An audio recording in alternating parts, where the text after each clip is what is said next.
Assalamualaikum warahmatullahi wabarakatuh. Apa kabar teman-teman semua? Semoga dalam keadaan sehat walafiat. Amin ya rabbal alamin. Baik teman-teman, hari ini kita masih belajar tentang Wali Songo, yaitu tentang Syarif Hidayatullah atau Sunan Gunung Jati. Namun sebelum itu mari kita mulai dengan baca lafaz basmalah. Bismillahirrahmanirrahim. Yang pertama, biografi Sunan Gunung Jati.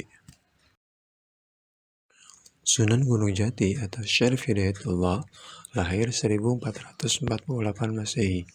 Ia adalah putra Syarif Abdullah bin Ali Nurul Alim, seorang penguasa di Ismailiyah, Mesir. Ibunya bernama Nyai Rara Santang, putri Prabu Siliwangi, raja kerajaan Pajajaran di Jawa Barat.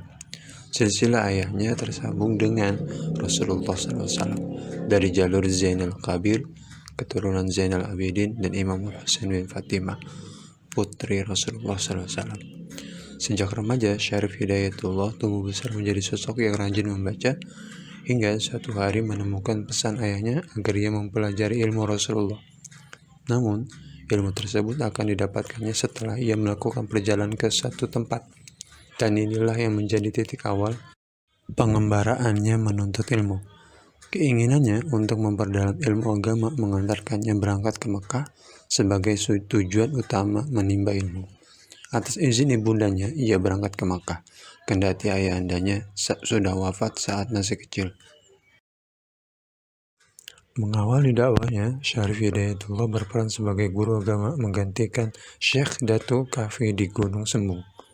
Kemudian melanjutkan dakwahnya ke Banten. Usaha dakwahnya cukup berhasil di dua daerah ini. Berada dekat dengan masyarakat pedesaan, karena itu dengan mudah mempelajari karakter masyarakat sebelum tampil sebagai penguasa di pusat pemerintahan. Di Cirebon, Syarif Hidayatullah menikah dengan Nyi Ratu Pangkungwati, putri Pangeran Cakrabuana, penguasa Cirebon. Setelah Pangeran Cakrabuana mangkat, kekuasaannya atas negeri Cirebon diserahkan kepada menantunya Sunan Gunung Jati. Sunan Gunung Jati punya pengaruh besar dalam perkembangan Islam di Indonesia. Kedudukan sebagai penguasa Cirebon atau sebagai Raja Pandita tahun 1479, selain juga sebagai pemimpin para wali di tanah Jawa yang menjadikan penyebaran Islam, khususnya di Jawa Barat, lebih cepat meluas dan tersebar di pelosok-pelosok desa. Sunan Gunung Jati wafat tahun 1568 Masehi. Umurnya diperkirakan 118 tahun. Yang kedua, peran Sunan Gunung Jati dalam menyebarkan Islam di Indonesia. Yang pertama, berperan sebagai ulama dan umarok atau penguasa dalam penyebaran Islam. Usaha dakwah yang dilakukan Sunan Gunung Jati mula-mula sebagai guru agama dengan membuka pondok dan mengajarkan agama Islam kepada penduduk sekitar. Ia dikenal dengan Maulana Jati. Strategi dakwahnya dilakukan dengan menjalin hubungan dengan tokoh-tokoh berpengaruh di Cirebon dengan pernikahan. Ia menikah pertama kali dengan Nyi Babadan, putri Ki Gedeng Babadan, yang membuat pengaruhnya meluas dari Gunung Sembung hingga Babadan. Sebagai ulama, ia berperan sebagai pemimpin para wali atau wali kutub. Sunan Gunung Jati diminta memimpin penobatan Sultan Demak II dan Sultan Demak III. Meskipun ada Sunan Kudus dan Sunan Kalijaga, namun Sunan Gunung Jati tampil sebagai pemimpin para wali. Yang kedua, melakukan akulturasi budaya Islam dan kearifan lokal. Sejumlah peninggalan Sunan Gunung Jati membuktikan kearifannya dalam mengkompromikan budaya Islam dan budaya lainnya. Keraton dijadikan sebagai pusat kesenian dan kebudayaan yang bernuansa agama dengan tidak menghilangkan unsur-unsur Hindu-Buddha, melainkan dipadukan secara harmonis dengan ajaran Islam, sehingga Islam dianut oleh seluruh penduduk bumi Pasundan. Sejumlah benda-benda bersejarah peninggalan kerajaan Cirebon yang ada di keraton membuktikan percampuran budaya Jawa, Sunda, Tionghoa, Arab, dan Eropa.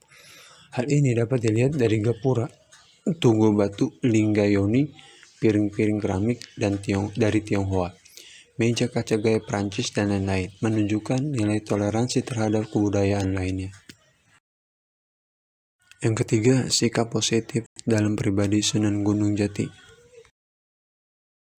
Yang pertama, merakyat. Salah satu pesan Sunan Gunung Jati dalam pepatah petitinya atau nasihatnya adalah insun titip jaduk, tajuk lan fakir miskin. Aku Sunan Gunung Jati titip tajuk atau musola dan fakir miskin. Pesan ini menggambarkan hubungan spiritual dengan Sang Pencipta dan hubungan sosial sama makhluk. Pesan ini menggambarkan kepekaan nurani Sunan Gunung Jati tidak membedakan status sosial. Pengalamannya menyebarkan Islam, bergaul di pedesaan dan kalangan keraton menjadikan ia sosok teladan yang selalu dekat dengan rakyat. Yang kedua, pemimpin arif dan bijaksana. Sebagai waliullah yang punya ketajaman batin dalam melihat persoalan dan masalah, Sunan Gunung Jati adalah sosok yang arif dan bijaksana, mendidik dan melahirkan pemimpin-pemimpin baru dari kearifannya. Misalnya, saat tuanya ia menyerahkan kepemimpinannya kepada keturunannya atau lengser ke Prabon menjadi pandita atau tokoh agama. Dan ketika ia menjadikan Banten dari kadipaten menjadi kesultanan setelah putranya Sultan Hasanuddin tumbuh dewasa. Yang ketiga, menghargai nilai-nilai kemanusiaan. Dalam pesannya, Sunan Gunung Jati menyampaikan dan welas ing sapapada.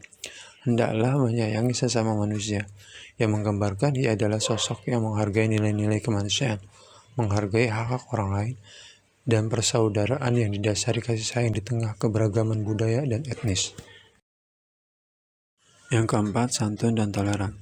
Sebagai pemimpin agama sekaligus pemimpin kerajaan, ia melakukan upaya-upaya untuk menghargai budaya, tradisi yang datang dari luar, dan individu-individu yang berlainan agama.